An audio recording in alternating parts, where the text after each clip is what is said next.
반갑습니다. 자, 오늘은 그 27강 직무윤리 중 24번 전문 투자자와 일반 투자자의 비교부터 들어가도록 하겠습니다. 자, 먼저 한번 봐보죠. 자, 전문 투자자와 일반 투자자는 후에 우리가 이 자본시장법에서도 할 겁니다. 그 제가 앞전에 얘기했지만 이 직무윤리는 자본시장법이나 금융위원회법과 좀 협회법하고 다 연결되어 있어요. 연결되어 있기 때문에 이 부분 자체는 상당히 중요한 부분입니다. 그래서 먼저 보면 우리가 이 뒤에 할 거지만은 일반 투자자하고 전문 투자자가 여기서 나오기 때문에 먼저 한번 또 해석 삼아서 봐주는 겁니다. 자, 공통입니다. 그래서 이 부분 중요하기 때문에 잘 봐주셔야 됩니다. 자, 일반 투자자가 있고 전문 투자가 있는데 이 일반 투자자가 전문 투자자로 취급받기 위해서는 금융위원회에 신고를 합니다. 금융위원회에 신고를 해야 되는데 일단 요건을 갖추고 자발적 전문 투자가 되기 위한 요건을 갖추고 신고를 해야 되는데 그 요건은 법인 같은 경우는 100억 원 이상 금융투자상품의 잔고를 보유해야 됩니다. 근데 개인은 반이니까 뭐예요? 50억 원 이상 금융투자상품 잔고를 보유해야 됩니다. 근데 개인 같은 경우는 추가적으로 한 개 더 포함되는 게 있습니다. 자, 계좌 개설 후 1년이 경과되어야 가능하다는 겁니다. 그런데 법인 같은 경우는 계좌 개설 후 1년을 경과해야 뭐예요? 신고할 수 있다는 요건이 없습니다. 요 요건이 없습니다. 그래서 개인 같은 경우는 요 요건이 추가로 들어가는데 법인은 계좌 개설 후 계좌 개설 요건은 없다는 것 봐주시고요. 자, 그 다음에 이렇게 해서 우리가 금융위원회에 신고를 해서 우리가 요건을 갖추고 신고를 하고 나서 이제 자발적 전문 투자 되고 나면 2년간 전문 투자자로 대우를 해줍니다. 그런데 일단 전문 투자자가 되고 나면 장외 파생상품 거래에 거래에 일단 금융상품 거래 제한이 없습니다. 거래 제한을 받지 않습니다. 그러니까 자유로 이 장외 파생상품에 대한 거래를 할 수 있다 이 말입니다. 거래 제한이 없는 거니까. 자, 그런데 만약에 상대적 전문 투자자가 일반 투자자의 대우를 받고 싶을 때는 이거는 금융투자회사의 금융투자업자나 금융투자회사의 서면으로 통지합니다. 이거는 신고가 아니라 이는 서면으로 통지하면 됩니다. 자, 근데 이거 보세요. 자, 일반 투자자가 전문 투자 되기 위해서는 금융위원회에 신고를 해야 되지만 전문 투자자가 일반 투자자의 대우를 받기 위해서는 금융위원회에 신고하는 것이 아니라 그냥 금융투자업자나 금융투자회사에게 서면으로 통지하면 된다는 겁니다. 차이 납니다. 자, 이거 한번 비교해 주셔야 됩니다. 비교해 주셔야 됩니다. 자, 서면 통지하면 됩니다. 그러면 일반 투자자로 대우를 받는데 일반 투자를 대우받는 것은 해당 A 금융 투자회사라면은 A 금융투자회사에 대해서만 일반 투자자의 대우를 받는 거예요. 모든 금융투자회사에 대해서 다 일반 투자자로 대우받는 것이 아니라 서면 통지를 한 금융투자회사에 대해서만 일반 투자자로 대우를 받습니다. 자, 그런데 일반 투자자가 되고 나면 요 투자자는 나중에 이 금융투자회사로부터 KYC 룰, 그 다음 적합의 원칙, 설명의 의무, 적정성의 원칙, 즉 위험성이 큰 파생상품에 대해서는 적정성의 원칙이 추가로 포함됩니다. 자, 그래서 이러한 원칙 자체를 우리가 그대로 적용이 됩니다. 그런데 이러한 4가지 룰은 전문 투자자에게는 적용되지 않습니다. 그러니까 전문 투자자에 대해서는 이러한 룰이 적용되지 않는다는 뜻입니다. 자, 이거 한번 봐주시면 됩니다. 뒤에 또 할 거니까 지금 한번 봐주세요. 근데 이거는 시험에는 상당히 중요한 부분입니다. 뒤에 또 할 거니까 봐주세요. 자, 24번. 자본시장법은 고객을 전문 투자자와 일반 투자자로 구분하고 있다. 전문 투자자와 일반 투자에 관한 설명으로 옳지 않은 것은 100억 원 이상의 금융투자상품 잔고를 보유한 법인 앞서 얘기했습니다. 법인 같은 경우는 얼마요? 100억 원 이상의 금융투자상품 잔고를 보유해야 됩니다. 개인은 50억 이상이었죠. 잔고를 보유하면서 한 게 더 계좌 개수로 일일이 경과해야 된다 했죠. 자, 법인이 금융위에 신고하면 2년간 전문투자의 대우를 받을 수 있다. 자, 2년간입니다. 2년간. 물론 개인도 2년간입니다. 자, 그 다음 2번 상대적 전문투자자. 그냥 전문투자 보세요. 나 자세한 건 뒤에 할 거니까. 전문투자자가 일반 투자자의 대우를 받고자 할 때는 자, 그 의사를 금융투자업자에게 서면으로 통지하면 됩니다. 서면으로 통지하면 됩니다. 자, 그러면 1항과 2항을 비교해보세요. 비교해보면 자, 일반 투자자가 전문 투자자 대우를 받으려면은 금융위에 신고해야 되고, 만약에 전문 투자자가 일반 투자자 대우를 받으려면 금융투자업자에게 서면으로 통지되고 차이 난다 했습니다. 자, 이거 한번 구분해 주셔야 됩니다. 자, 세 번째, 전문 투자자의 대우를 받게 되면 설명 의무와 적합의 원칙에 적정의 원칙이 추가로 적용될 수 있다는 이점이 된다. 알죠? 전문 투자자가의 대우를 받게 되면 설명 의무나 적합의 원칙, 적정성의 원칙은 자, 추가로 적용되지 않습니다. 적용되지 않습니다. 자, 이것이 적용되는 것은 일반 투자자입니다. 그렇지만 전문 투자자의 대우를 받게 되면 이처럼 장외 파생 상품에 대해서 거래 제한이 없습니다. 그러니까 자유로이 장외 파생 상품을 거래할 수 있다 이 말입니다. 자, 이게 이점입니다. 답은 3항이 틀렸습니다. 자, 받으시고요. 시험에 잘 나오는 거죠.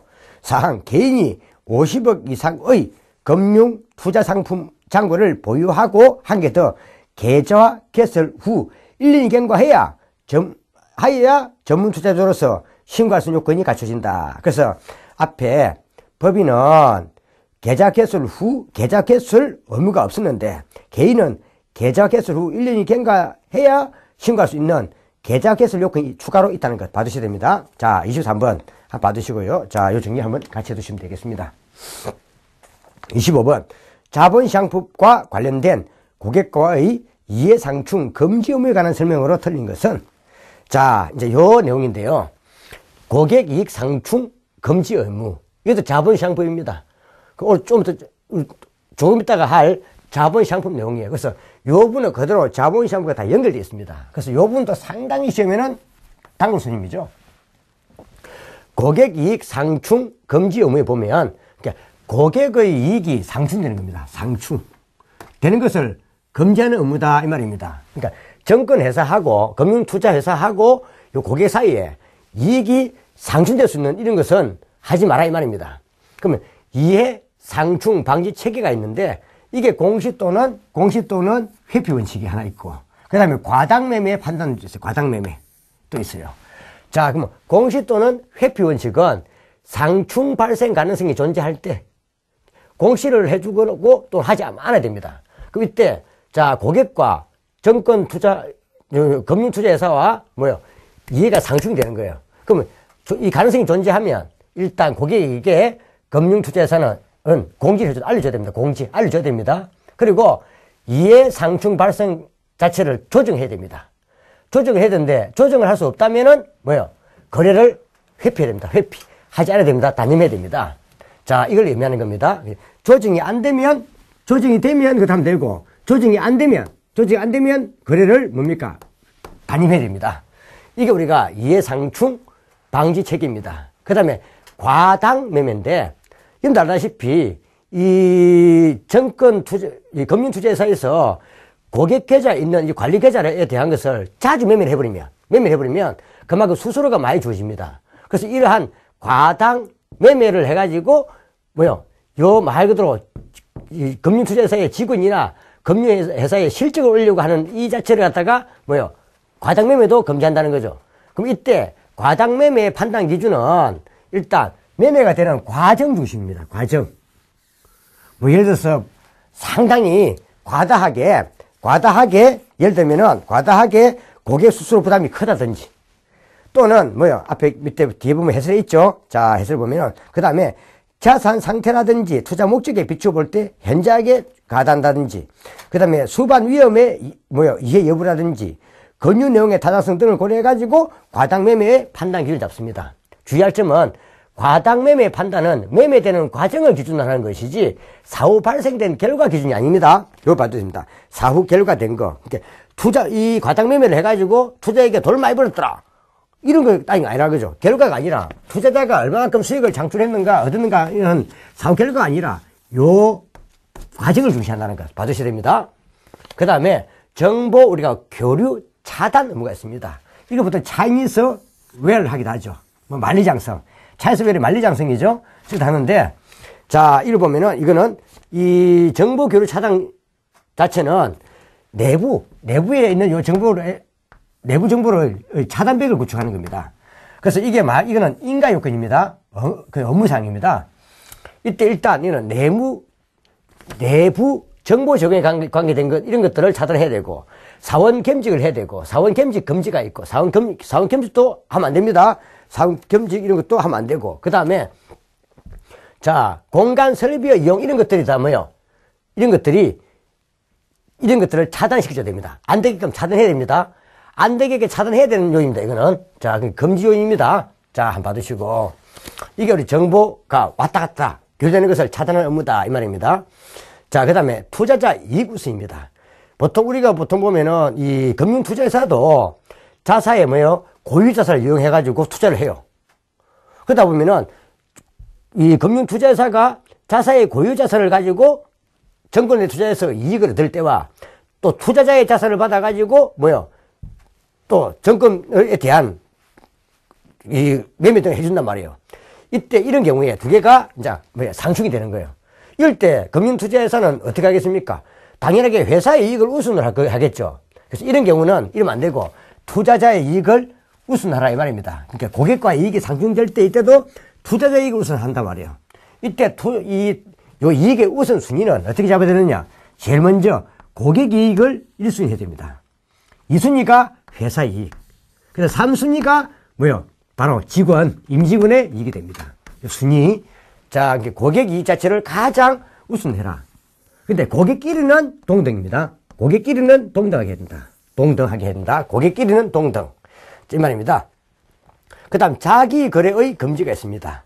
이때 자기 거래의 금지는 이는 말 그대로 종업원을 위한 거래가 아니고 고객 이익을 위해서 하는 거예요. 자기 거래의 금지한다. 그러니까 말 그대로 흔히 보면 고객이 자 종업원이 있고 임직원이 있습니다.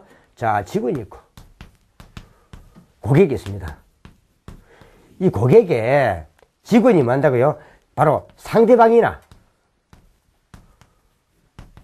또 이 상대방이 뭐 한다고요? 또 대리인이 돼가지고 뭐 한다고요? 고객과 직접 거래하지 말란 말입니다. 자, 이걸 이야기하는 겁니다. 그럼 직원은 요 금융상부에 대해서 잘 알고 있고 고객은 잘 알지 못한단 말이죠. 이게 정보의 비대칭입니다. 그럼 잘 아는 사람과 잘 알지 못하는 사람이 거래한다면 당연하게 직원은 자신의 이익을 위해서 고객에게 피해를 주겠죠. 그래서 자기 거래를 금지한다 이 말입니다. 그럼 이때 중요한 거는 자기 거래가 가능한 것도 있습니다. 이걸 우리가 자기 거래 금지의 예외랍니다. 예외. 자기 거래를 금지하는 이게 원칙이지만 요거에 예외가 있습니다. 예외. 이게 예외라는 겁니다. 요것만큼은 고객의 상대방이 되어서 거래할 수 있다 이 말입니다. 단 조건은 첫째, 고객이 동의한 경우고 그 다음에 장내시장 거래시입니다. 생각해 보세요. 장내시장이 뭐예요? 거래소 시장이죠. 거래소 시장에서는 요 종업원이 고객과 거래한다 해서 종업원과 고객이 당사자될 확률은 거의 없죠. 이 거래소 시장이니까. 그래서 장내시장 거래시에는 자기 거래를 한다 해도 고객과 직접 상대방이 될 확률이 거의 없기 때문에 장내시장 거래시에는 자기 거래 가능하다는 것. 그럼 자기 거래 가능한 건 두 가지. 고객이 동의한 경우. 두 번째, 장내시장 거래시는 가능합니다. 그럼 장외시장은 안 되겠죠? 장외시장은 금지사항입니다. 안 됩니다. 그럼 이때 종사자, 즉 직원 등이 금지된 사항은 고객의 거래 당사자 되면 안 됩니다. 안 된다. 두 번째, 자기요 관리인의 대리돼도 안 됩니다. 그 다음에 상대방의 투자 상담사도 안 됩니다. 그럼 이게 쌍방 대리잖아요. 이도 되고. 그래서 이도 안 된다는 겁니다. 자, 이걸 이야기하는 겁니다. 자, 요 내용들은 중요한 내용이기 때문에 봐주게 됩니다. 이거는 한 개짜리가 아니에요. 잘하면 이거는 두세 문제 연결된 문제입니다. 같이 봐주셔야 됩니다. 자, 이제 문제 한번 풀어보시죠. 25번. 자본시장법과 관련된 고객과의 이해이익상충 금지 의무에 관한 설명으로 틀린 것은 이해상충 방지 체계인 공시 및 회피 원칙은 일단 제일 먼저 이해 딱 상충 방지 체계 발생 이거는 제일 먼저 이해 상충 발생 가능성이 존재하면 일단 고객에 알린다는 것. 알린다가 뭐죠? 자, 공지해야 되고 그 다음에 투자자에게 알려야 된다는 거죠. 그 다음 두 번째 조정을 해야 됩니다. 이거는 투자자 보호에 문제가 없는 수준으로 낮춰야 됩니다. 그래서 이 조정은 투자자 보호에 문제가 없는 수준까지 조정해야 됩니다. 투자자 보호에 문제가 없는 수준으로 조정해야 됩니다. 하고 그 다음 이제 뭐요? 이때 문제가 없는 수준으로 낮추는 것이 뭐요? 곤란하면, 이게 곤란하면 거래를 단임해야 됩니다. 그러니까 투자 보호에 문제가 없는 수준까지 낮출 수 있다면 그때 거래하면 되는데 이게 안 된다면은 거래를 단임한다. 낮추는 것이 곤란하면 뭐하면? 곤란하면 거래를 단임해야 된다. 이 말이죠. 곤란하면. 자, 요 부분을 의미하는 겁니다. 자, 한번 받으시죠. 순으로 이해상충을 관리하는 과정을 말한다. 이걸 이해한 거고요. 두 번째, 이해상충 발생 가능성이 있더라도 투자자에게 이득이 되는 상황에서는 자, 우선 매매를 한 후 투자자에게 공지를 할 수 있다. 앞전에 얘기했지만 이거는 뭐요? 말 그대로 공시 및 회피 원칙에 위배됩니다. 무조건 고객에게 이익이 된다 하더라도 이익에 대해서 이해 상충 발생 가능성이 존재하면 무조건 고객에게 먼저 뭐요? 공지를 해 알려야 됩니다. 알리고 그 다음에 투자자 보호에 문제가 없는 수준으로 낮추고 이게 낮춰서 뭐요? 거래해야 됩니다. 이게 곤란하다면은 뭐요? 거래를 단임해야 됩니다. 자, 그래서 답은 2번이 틀렸습니다. 투자자에게 이익이 된다 하더라도 웃으면 안 됩니다. 무조건 투자에게 일단 뭐요? 공지를 하고 그 다음 문제없는 수준 낮춘 다음 해야 됩니다. 자, 답은 2번이 틀렸죠. 2번. 정보 교류 차단 의무는 이해 상충 발생 가능성이 있는 사유를 금지한다는 의무사항이며 금지 사유에는 자, 정보 제공 자체에 대한 금지, 차단벽, 그 다음 겸직, 즉 임직은 겸직에 대한 차단벽, 그 다음 공간 설비 이용도 포함됩니다. 자, 이것은 여기 관계되는 거네요. 내부 이용, 차단벽 구축은 어디에 가겠냐고요? 내부 정보 제공이 되는 것을 차단해야 되고, 사원 겸직도 차단해야 되고, 그 다음 뭐가 자, 내부의 정보가 오갈 수 있는 것은 다 차단한다는 겁니다. 뭐 컴퓨터 이런 것들, 뭐 또 시설 안에 시설, 컴퓨터 이런 것들도 뭐요? 다 이용하는 것을 차단해 줘야 됩니다. 자, 그럼 하자 없죠? 3번. 이익상충 금지 의무에는 자, 과당 매매 금지, 그 다음에 과당 매매 금지 같은 것, 그 다음에 또 자, 투자자 이익 우수이라든지, 그 다음 자기거래 금지도 포함됩니다. 자, 이런 것도 포함됩니다. 자, 투자 이익 우수도 포함됩니다. 과당 매매 금지도 포함되고요. 자, 포함이 됩니다. 자, 한번 봐두시고 다음 26번. 다음 중 과당 매매의 판단 기준이 될 수 없는 것 해놨습니다. 제가 과당 매매의 판단 기준은 매매가 되는 과정 기준이지 사후 발생된 결과 기준이 아닙니다. 자, 그래서 보면은 일단 투자자가 부담하는 수수료의 총액, 즉 이게 바로 고객 부담 수수료죠. 그 다음 투자자의 재산 상태 및 투자 목적에 적합한지의 여부, 그 다음 개별 매매 거래 시 권유 내용의 타당성 여부, 투자자에게 귀속된 당해 거래의 손익 여부. 자, 그러면 여기 나와 있는 투자자에게 귀속된 당해 거래의 손익 여부는 매매가 되는 과정 기준이 아니고 사후 발생된 결과입니다. 그래서 과당 매매이냐 아니냐의 구분은 나중에 과당 매매가 이루어진 후 투자자에게 귀속된 이익으로 따지는 것이 아닙니다. 왜 그렇다? 이는 사후 반영된 결과이기 때문입니다. 그 답은 4번이 되겠습니다. 그래서 한번 해설해 보면, 자, 뭐라 적어놨죠? 과당 매매는 매매가 되는 과정을 기준으로 판단하는 것이지 사후에 발생한 결과를 기준으로 하여 판단하지 않는다. 따라서 투자자에게 사후에 결과적으로 귀속된 손익의 여부는 과당 매매의 판단이 될 수 없다. 그 다음에 이제 과당 매매는 적어놨죠? 한번 봐보세요. 자, 1인 매매 약정입니다. 1인 매매 약정에서 금융투자업자 종사자가 자신의 관리 계좌 정권을 자기 또는 회사의 실적을 올릴 목적으로 과도하고 빈번하게 거래하는 것을 말한다. 이 말입니다. 그래서 이때 과당 매매가 투자 1인 계약 고객과 금융투자업자 간의 이해상충 발생할 수 있는 가장 대표적인 불공정 거래입니다. 자, 보죠. 다음 27번. 다음 중 정보 교류 차단 의무의 위반으로 인한 불공정 거래가 아닌 것 해놨습니다. 자, 그러면 지금 현재 정보 교류 차단 위반이니까 어디에 관계됩니까? 여기 관계되죠.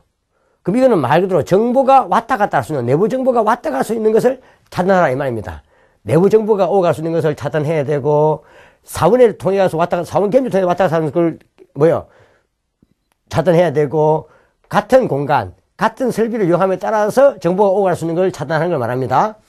자, 그러면 다 좋은데 1항은 틀렸죠. 선행매매와 석계픽을 하는 행위.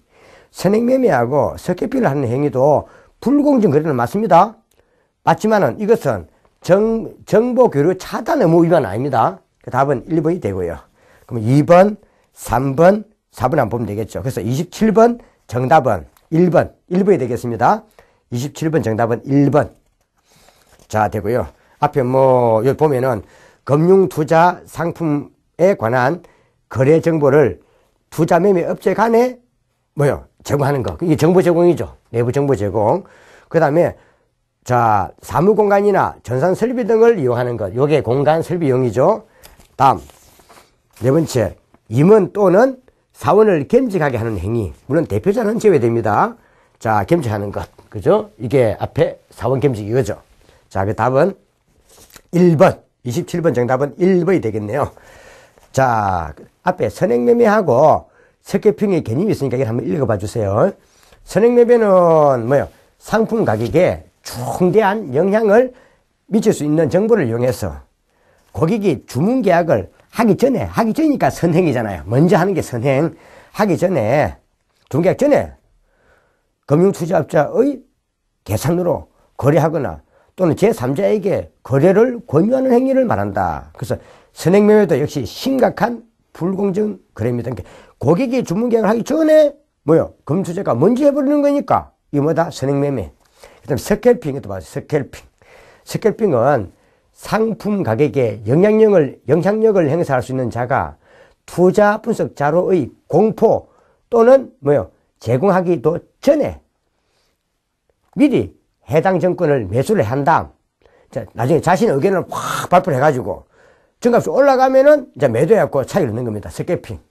그렇죠. 이런 것은 보통 회사 내에 이 고급 정보를 가진 사람들 많이 할 수 있겠죠. 자기가 미리 물건을 상품 가격에 ям을 쓰는 것을 미리 정보를 딱 사준 다음에 나중에 저거 사준 다음에 나중에 이제 이야기를 해가지고 주가 팍 뛰면 팔아먹는 겁니다. 스캘핑. 자, 개념 한번 봐놓으세요. 자, 나옵니다. 이것도 나오니까 개념 봐두란 겁니다. 28번. 금융투자 상품의 거래와 관련하여 이해관계자 간에 상호 이해상충이 발생할 경우 우선순위의 결정입니다. 그래서 우선순위의 결정은 요거네요.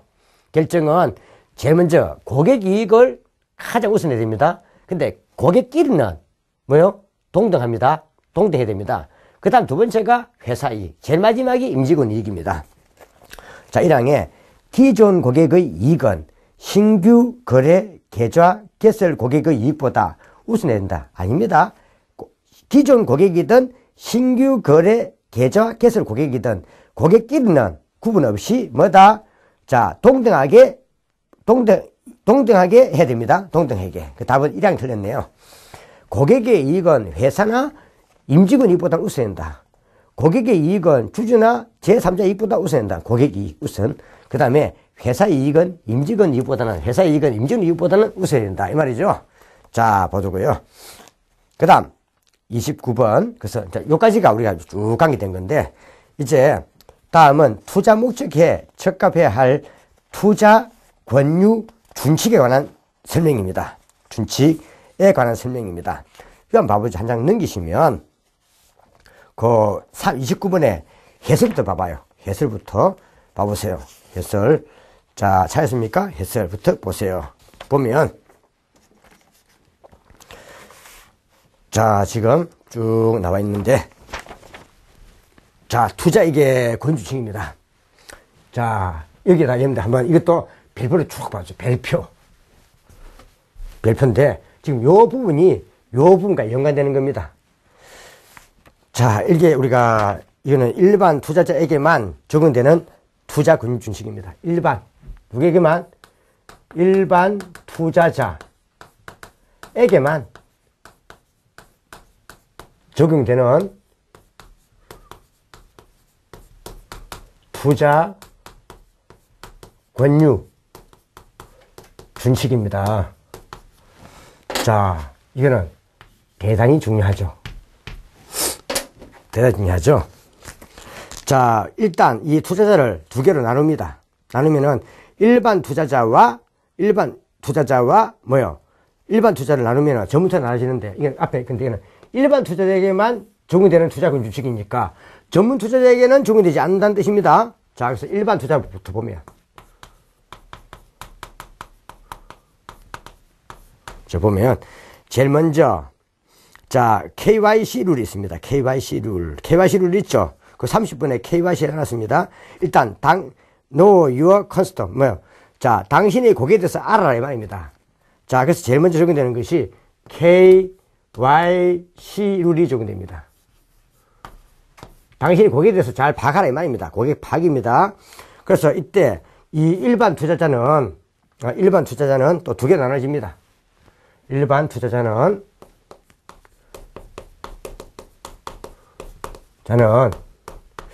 투자 권유를 해주세요 하는 사람이 있고, 나는 투자 권유를 원하지 않습니다 하는 고객이 있습니다. 그래서 이거는 이 투자 권유를 해주세요 하는 고객을 우리는 희망 고객이라는 거고, 나는 투자 권유를 원하지 않습니다, 귀찮게 자꾸 투자 권유 하지 마세요 하는 사람을 원하지 않는다는 거죠. 원하지 않는다. 불원 고객이라 쓴 겁니다. 그래서 KYC 룰은 일단 고객의 재무 상황,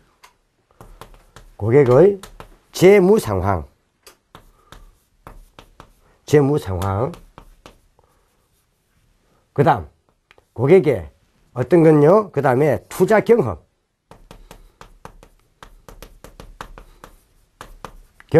그 다음 고객의 투자 목적, 이거에 대해서 먼저 파악을 해야 된다 이 말입니다. 그래서 이런 것을 먼저 파악을 해야 된다 하는 것을 우리는요 KYC 룰이라 하는 거예요. 그럼 희망 고객에 대해서는 당연하게 KYC 룰을 알아야 이걸 투자 권유를 하겠죠. 그래서 희망 고객에 대해서는 여기에 그대로 적용이 됩니다. 되는데 불능 고객은 이걸 자기는 투자 권유를 원하지 않는다는 거니까 굳이 할 필요가 없죠. 그래서 불능 고객은 이걸 파악할 필요가 없습니다. 그 다음에 적합의 원칙이 있습니다. 적합의 원칙. 자, 다음 누르려면은 요 적합 원칙. 요거죠. 적합 원칙이죠. 적합 원칙이 되겠습니다. 적합의 원칙. 이 되겠습니다.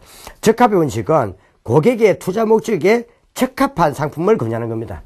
고객의 투자 목적에 적합한 투자 상품을 권유하는 겁니다. 근데 희망 고객은 이런 거 좋은 거 있으면은 권유해주세요 라고 했으니까 그래서 적용하면 됩니다. 근데 불능 고객은 투자 권유 하지 마세요 하니까 할 필요가 없죠. 그 다음에 이제 나중에, 자, 설명 의무 들어갑니다. 설명 의무. 설명 의무 이런 것들 잘못하면 이거 뭐야? 나중에 손해보상이 될 수 있습니다, 이거.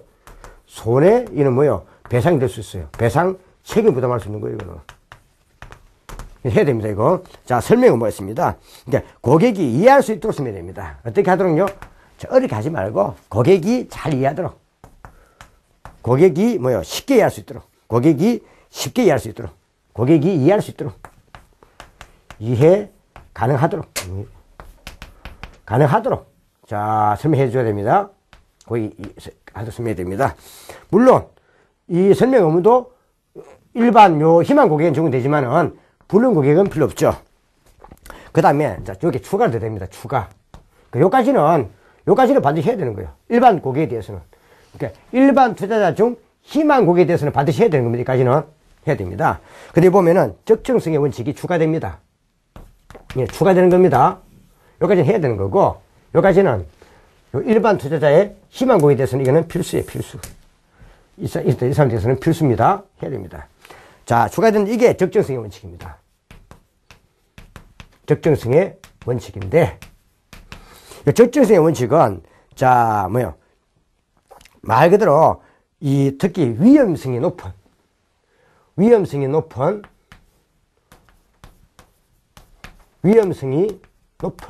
특히 파생상품, 상품 등을 고객이 만다고요. 이걸 투자를 할 때 여기에 대해서 이제 위험을 조정해 주는 거예요. 그래서 이게 고객에게 이게 높아서 이게 고객에게 적정하지 않은 겁니다. 적정하지 않을 때 이걸 조정해 주는 거예요. 그래서 고객이 볼 때 적정하지 않을 때 이걸 다시 만다고요. 고객에 맞도록 적정하게 조정해 주는 거예요. 그러니까 적정하도록 다시 조정해 주는 거예요. 조정해 주는 것을 우리가 적정성의 원칙을 하는 겁니다. 자, 그래서 이거는 재밌는 것은요. 파생상품에 대해서 이 적정성의 원칙은 희망 고객에게도 적용이 되고 요것만큼은 불능 고객에게도 적용된다는 거예요. 그래서 적정성의 원칙은 특히 파생상품에 대해서는 누구에게도 희망 고객뿐 아니라 불능 고객에게도 적용된다는 것. 이거 봐주셔야 됩니다. 그래서 적정성의 원칙으로 상대적으로 고객에게 적정하지 않을 경우 이걸 조정을 했다 해서 KYC 룰이라든지 적합 원칙이라든지 설명 의무는 배제할 수 없습니다. 이거는 기본적으로 하고 위험성 높은 적정성 원칙에 대해 위험이 높은 파생상품에 대해서는 이게 추가되는 겁니다. 자, 받으시죠. 자, 이 내용입니다. 자, 그러면 29번 한번 봐보죠. 다음은 투자 목적에 적합해야 할 의무, 투자 권유 주칙에 관한 설명이다. 준칙, 틀린 것은 KYC 룰이란에 따라 투자자의 재무 상황, 투자 경험, 투자 목적 등을 충분히 파악하고 확인받아 가지고 이를 관리 유지하는 것이 1단계입니다. 이걸 관리 유지하는 이게 1단계. 그 다음 KYC 룰에서 파악된 자료를 토대로 투자자의 투자 목적에 적합한 상품을 권유하는 것이 2단계인 적합의 원칙. 1단계, 2단계 적합의 원칙. 그 다음 해당 파생 상품 등이 투자자에게 적정하지 않다고 판단될 경우 적정의 원칙에 따라 적정의 원칙, 적정성의 원칙 좋습니다. 적정의 원칙, 적정성의 원칙. 자, 좋습니다. 따라 적절한 조치를 해야 됩니다.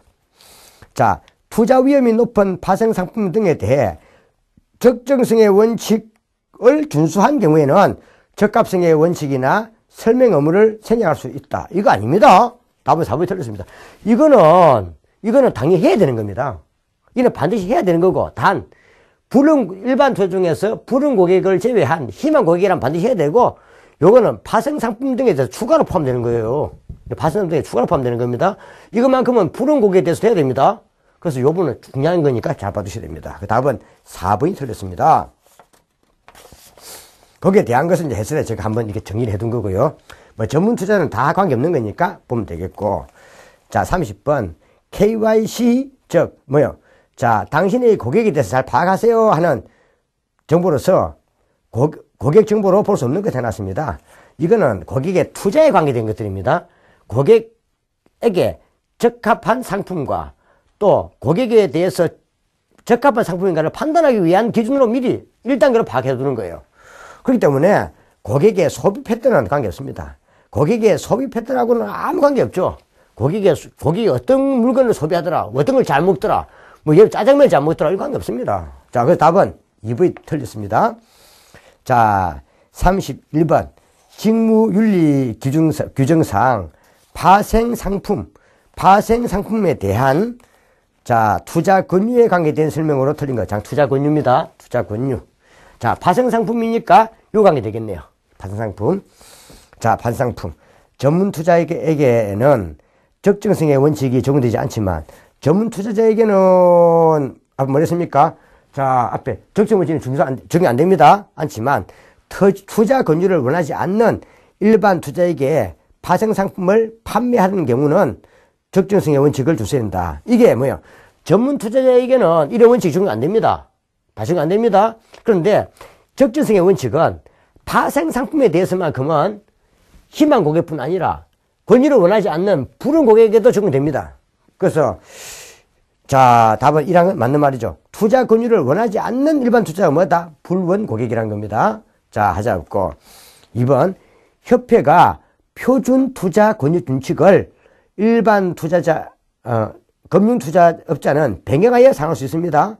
그때 금융투자업자는 투자자 등급별로 차동화된 투자 권유 준칙을 마련해야 됩니다. 예를 들면 뭐 일반 투자자에 대한 희망 고객, 불운 고객, 그 다음에 또 앞에 전문 투자자를 하더라도 절대적 전문 투자자, 상대적 전문 투자자, 뒤에 가면 자발적 전문 투자가 있습니다. 따라서 차별적으로 적용해야 된다 이 말입니다.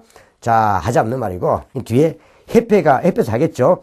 다음 투자 권유 대행인은 투자 권유 대행인은 장외 파생 상품을 제외한 장내 파생 상품에 하나여 투자 권유할 수 있다.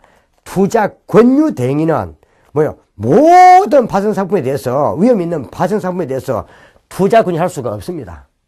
그래서 이거는 장내 뭐요? 파생 상품이든 장외 파생 상품이든 투자 권유할 수 없습니다. 투자 권유 대행인은 나중에 후에 할 겁니다. 이거는. 그래서 답은 3번이 되겠고 뒤에 할 거니까 체크만 해주세요.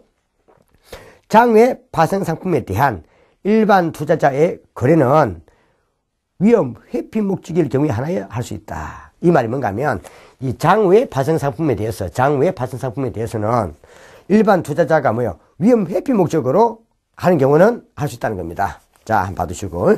그래서 31번도 일단 뒤에 또 투자 권유 대행이 나와요. 나오기 때문에 이거는 좀 별표처럼 한번 정리해 주시기 바랍니다. 정답으로 잘 노는 부분입니다. 정답 잘 노는 부분이기 때문에 한번 봐주셔야 되겠습니다. 자, 이번 시간은 여기까지 하고 다음 시간 제가 32분부터 하도록 하겠습니다. 이번 시간에 한 내용들은 다 중요한 부분들입니다. 모두 중요한 부분이기 때문에 정확히 이 분에 관계된 것을 체크를 잘 해주시고, 제가 여기 나와 있는 지문들은 전부 다 시험에 잘 나올 수 있는 지문들이니까 지문들에 관계된 것들은 꼭 잘 정해 주셔야 됩니다. 여기 나온 지문들은 하나하나 지문 옳다 틀다가 아니라 왜 옳은가 왜 틀린가를 정확히 짚어둬야 됩니다. 지문들이 시험에 잘 나온 지문들입니다. 자, 오늘 이렇게 지금 현재 우리가 27회 했는데 오늘도 상당히 수업 듣느라고 고생 많았습니다. 자, 좀 복습 잘 해두시고 잘 정리해 두시기 바랍니다. 다음 시간에 뵙죠.